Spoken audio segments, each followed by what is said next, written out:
Because I want to move you on to something that's sort of connected to cars here, and go over, and we want to get a question from Philip Turcola.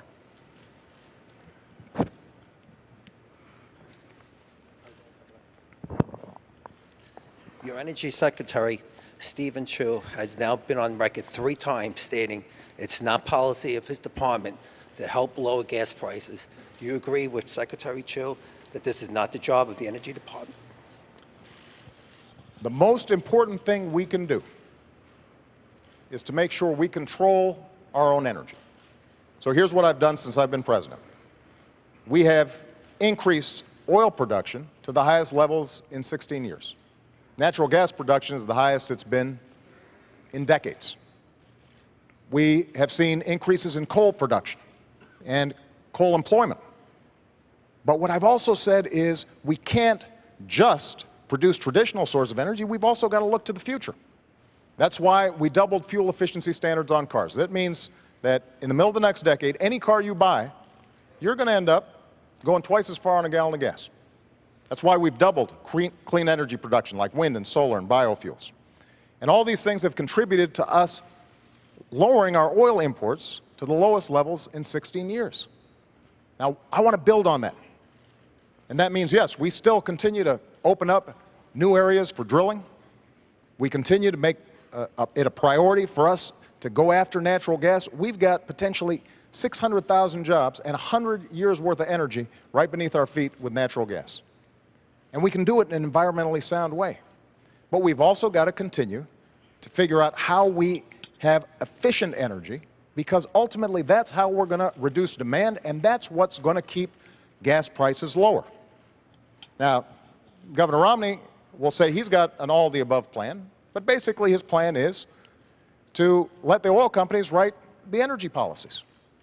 So he's got the oil and gas part, but he doesn't have the clean energy part. And if we are only thinking about tomorrow or the next day and not thinking about 10 years from now, we're not going to control our own economic future. Because China, Germany, they're making these investments. And I'm not going to cede those jobs of the future to those countries. I expect those new energy sources to be built right here in the United States. That's going to help Jeremy get a job. It's also going to make sure that you're not paying as much for gas. Governor, on the subject of gas prices. Well, let's look at the president's policies, all right, as opposed to the rhetoric, because we've had 4 years of policies being played out. And the president's right in terms of the additional oil production, but none of it came on federal land. As a matter of fact, oil production is down 14% this year on federal land, and gas production is down 9%.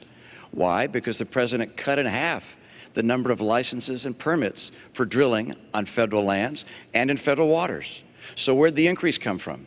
Well, a lot of it came from the Bakken Range in North Dakota. What was his participation there? The administration brought a criminal action against the people drilling up there for oil, this massive new resource we have. And what was the cause? 20 or 25 birds were killed, and they brought out a Migratory Bird Act to go after them on a criminal basis. Look, I want to make sure we use our oil, our coal, our gas, our nuclear, our renewables. I believe very much in our renewable capabilities. Ethanol, wind, solar will be an important part of our energy mix. But what we don't need is to have the president keeping us from taking advantage of oil, coal, and gas. This has not been Mr. Oil or Mr. Gas or Mr. Coal. Talk to the people that are working in those industries. I was in coal country. People grab my arms and say, please, save my job. The head of the EPA said, you can't build a coal plant. It's virtually impossible given our regulations. When the president ran for office, he said, if you build a coal plant, you can go ahead, but you'll go bankrupt. That's not the right course for America. Let's take advantage of the energy resources we have, as well as the energy sources for the future. And if we do that, if we do what I'm planning on doing, which is getting us energy independent, for North America energy independence, within 8 years, you're going to see manufacturing jobs come back because our energy is low cost. They're already beginning to come back because of our abundant energy. I'll get America and North America energy independent. I'll do it by more drilling, more permits and licenses. We're going to bring that pipeline in from Canada. How in the world the president said no to that pipeline, I will never know. This is about bringing good jobs back for the middle class of America, and that's what I'm going to do. Mr. President, let me just see if I can move you to the gist of this question, which is, are we looking at the new normal? I can tell you that tomorrow morning, a lot of people in Hempstead will wake up and fill up, and they will find that the price of gas is over $4 a gallon. Is it within the purview of the government to bring those prices down, or are we looking at the new normal? Candy, there's no doubt that world demand's gone up, but our production is going up, and we're using oil more efficiently. And very little of what Governor Romney just said is true. We've opened up public lands. We're actually drilling more on public lands than in the previous administration. And the previous president was an oil man.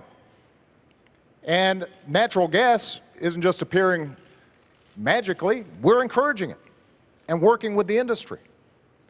And when I hear Governor Romney say he's a big coal guy, I mean, keep in mind, when you were governor of Massachusetts, you stood in front of a coal plant and pointed at it and said, this plant kills, and took great pride in shutting it down. And now suddenly you're a big champion of coal. So what I've tried to do is be consistent. With respect to something like coal, we made the largest investment in clean coal technology to make sure that even as we're producing more coal, we're producing it cleaner and smarter.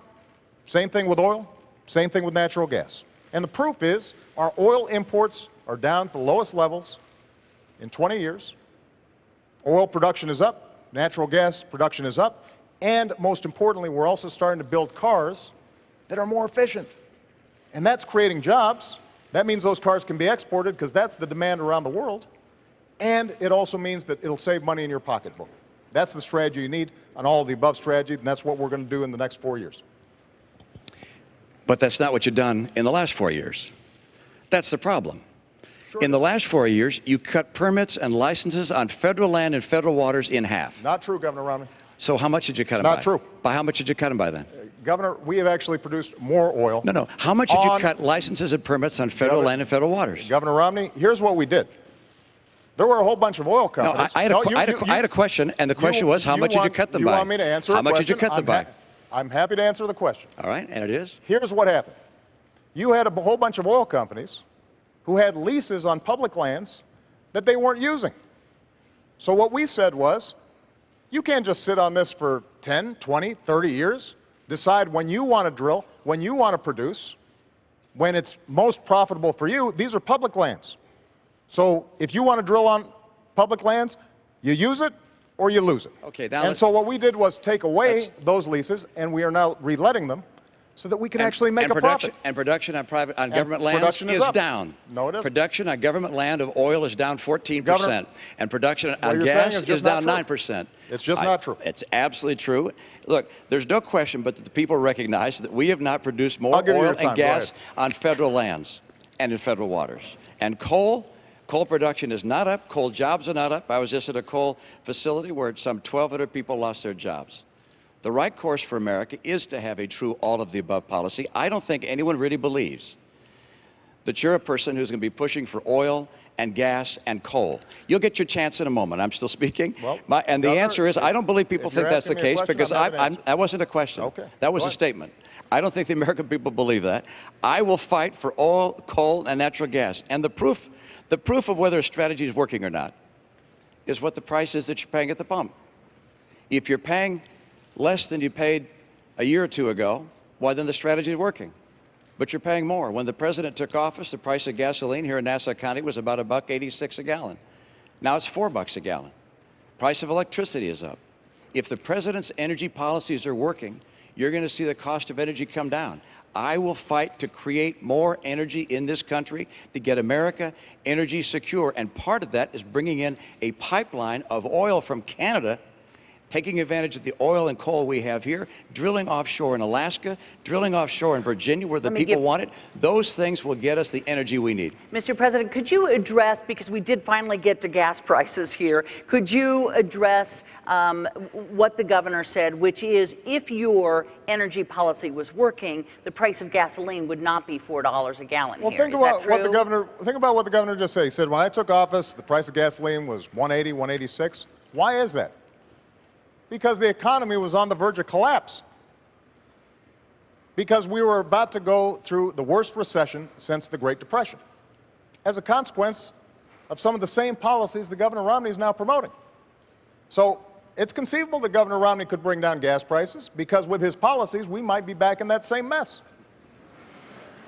What I want to do is to create an economy that is strong and at the same time produce energy. And with respect to this pipeline that Governor Romney keeps on talking about, we've built enough pipeline to wrap around the entire earth once.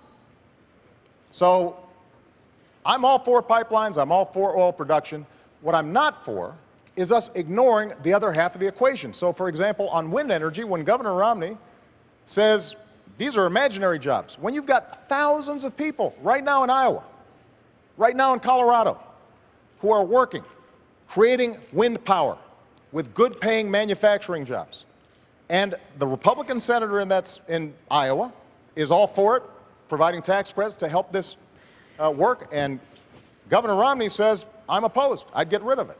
That's not an energy strategy for the future. And we need to win that future. And I intend to win it as President of the United States. I got to move you along. And the next question is for you. He actually got the first question, so I get the last question, last answer on that one. Actually, in the follow-up, it doesn't quite work like that, but I'm going to give you a chance here. I promise you I'm going to. And the next question is for you. So if you want to, continue on, but I don't want to leave all these guys sitting here. Candy, I don't have a policy of stopping wind jobs in Iowa, and that they're not phantom jobs. They're real jobs. Okay. I appreciate wind jobs in Iowa and across our country. I appreciate the jobs in coal and oil and gas. I'm going to make sure that taking advantage of our energy resources will bring back manufacturing to America. We're going to get through a very aggressive energy policy, 3.5 million more jobs in this country. It's critical to our future. Candy, it's We're okay. going to move you along to taxes. I'm used to being interrupted. All right.